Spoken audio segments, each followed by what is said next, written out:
I'll take some questions, but I want to make just one final observation here.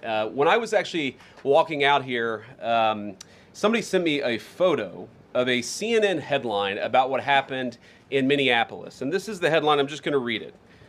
Outrage after ICE officer kills U.S. citizen in Minneapolis. Well, that's one way to put it, and that is the way that many people in the corporate media have put this attack over the last 24 hours. And I say attack very, very intentionally, because this was an attack on federal law enforcement. This was an attack on law and order. This was an attack on the American people. The way that the media, by and large, has reported this story has been an absolute disgrace, and it puts our law enforcement officers at risk every single day. What that headline leaves out is the fact that that very ICE officer nearly had his life ended, dragged by a car 6 months ago, 33 stitches in his leg. So you think maybe he's a little bit sensitive about somebody ramming him with an automobile? What that headline leaves out is that that woman was there to interfere with a legitimate law enforcement operation in the United States of America. What that headline leaves out is that that woman is part of a broader left-wing network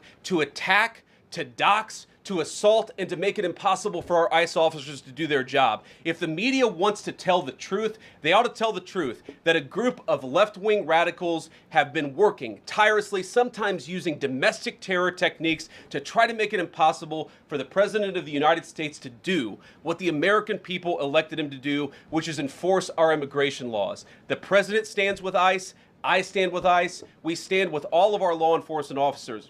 And part of that is recognizing that you people in the media, not everybody in this room, but many people in this room have been lying about this attack. She was trying to ram this guy with her car.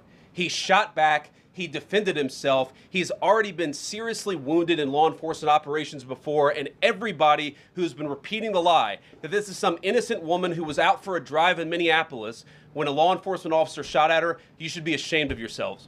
Every single one of you. And the one final point I'll make about this is, look, there's a part of me that feels very, very sad for this woman, not just because she lost her life, but because I think she is a victim of left-wing ideology. What young mother shows up and decides they're going to throw their car in front of ICE officers who are enforcing legitimate law? You've got to be a little brainwashed to get to that point to where you're willing not just to protest, that's fine, not peacefully protest, but throw your vehicle in front of legitimate law enforcement officers and drive your car into them. To get to that point, you have to be, I think, radicalized in a very, very sad